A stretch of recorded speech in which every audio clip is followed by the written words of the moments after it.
Hello everybody, my name is Greg and welcome to the channel.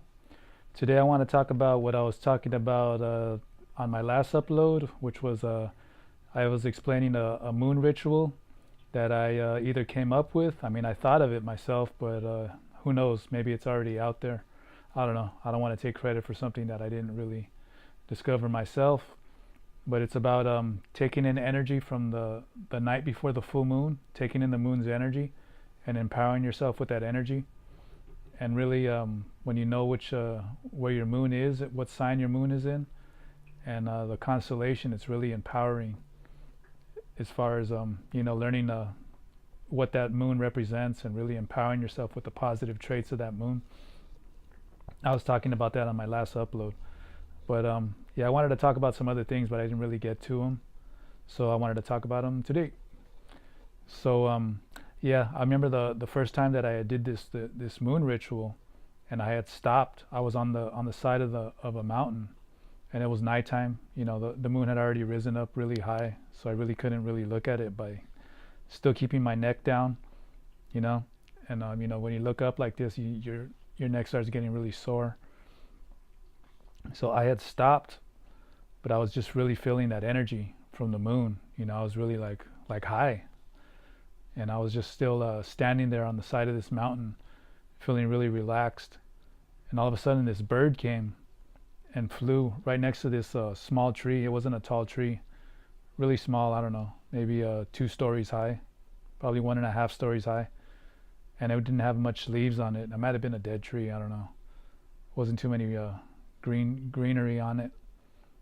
It was dark though too, but there wasn't a lot of leaves. It was a lot of just wood. But a bird came and landed on it, and it was it was right there, like 5 feet away from me, and it was elevated maybe like just another 5 feet from my eye level. And it turned out to be an owl. At the time, I didn't know it was an owl though, which is the trip. I mean, it was making that hooting sound, that woo woo. However, I can't really do it, but it was making that sound, and it was kind of facing my direction, not necessarily looking at me, but still, it was still acknowledging me. And it was really dark too, so all I could see was a dark shape. I couldn't tell what kind of bird it was, and I just kept hearing that hooting sound, and I was just looking at it, kind of taking in the energy of it. And I didn't know it was an owl, which is a trip. I don't know why I couldn't figure out it was an owl. It wasn't until later on, after I started doing this moon ritual, maybe three or four more times afterwards, and just being home on YouTube, I was interested in the owl and the totem, the owl totem.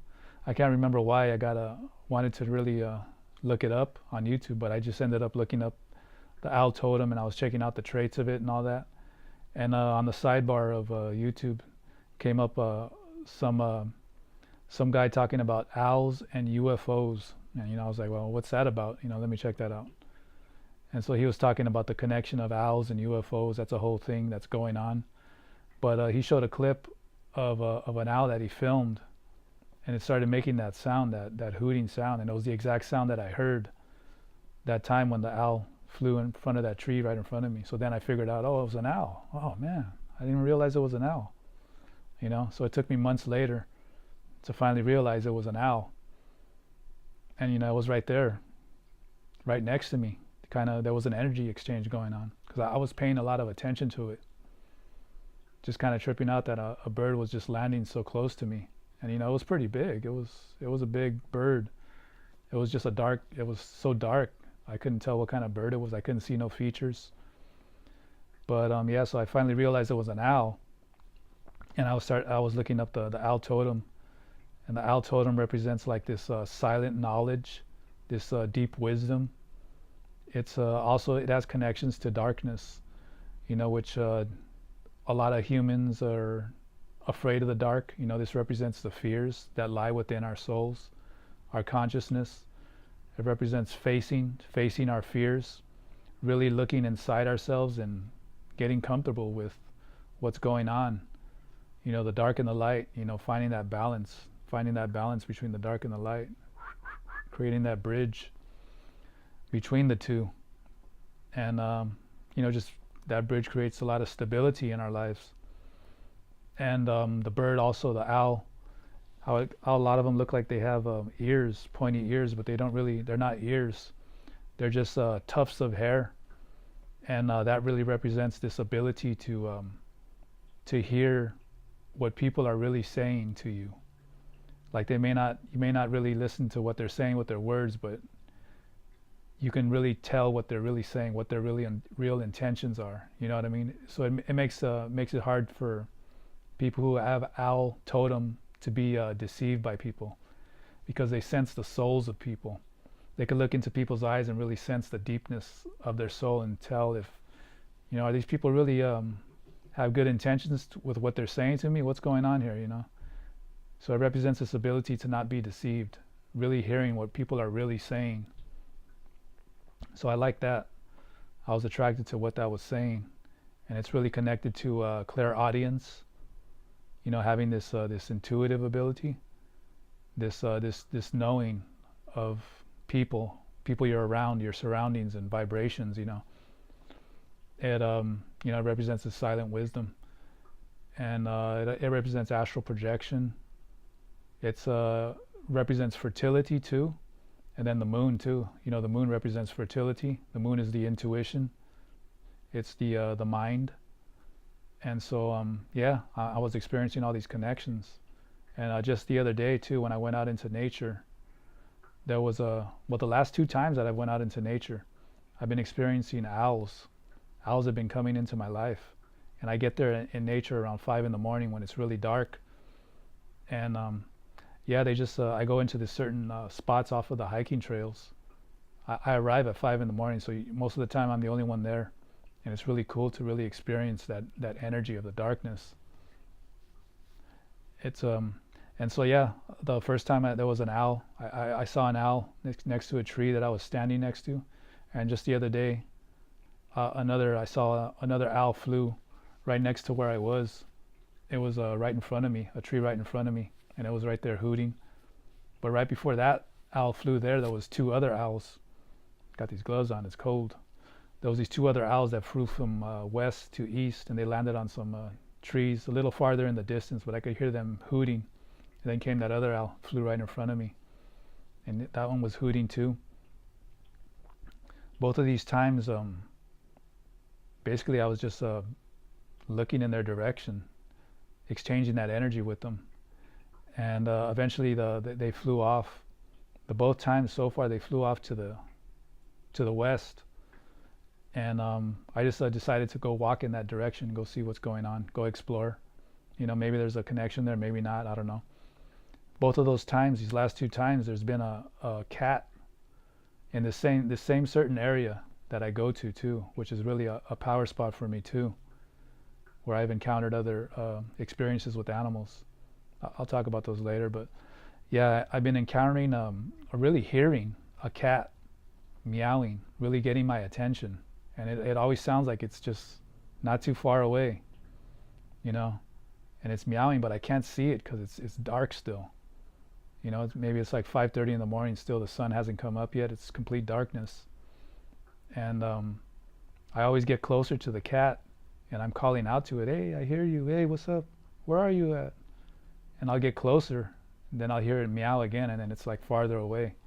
So I'll follow that direction too. I'll follow it another 20 feet or so, and then I'll stop and kind of wait for it. Where is it? Where did it go? It's not here. And I'll hear it meow again, and it's farther away, and it keeps like moving. It really doesn't let me see it. Maybe it's like doesn't trust me yet. It trusts me, but it's still gaining. I still got to gain its trust. I don't know what's going on. But that's been happening these last 2 times. And really the last time that cat led me to a nice spot on the side of a hill too. A different hill that I never gone on. Really it's a mountain. It's really big, but it's a really nice view of a position where I could see the sun come up from the east over some mountains way out in the distance. So that was cool to really discover that spot. But it was this last time that I encountered the owls and the cats, I came home, and I do have a book on animal totems. I was checking it out. I was reading it. I was reading the about the cat, The cat too represents this silent wisdom, this independence, this nocturnal. You know, cats are mostly, they really thrive in the darkness. They're really awake in the nighttime.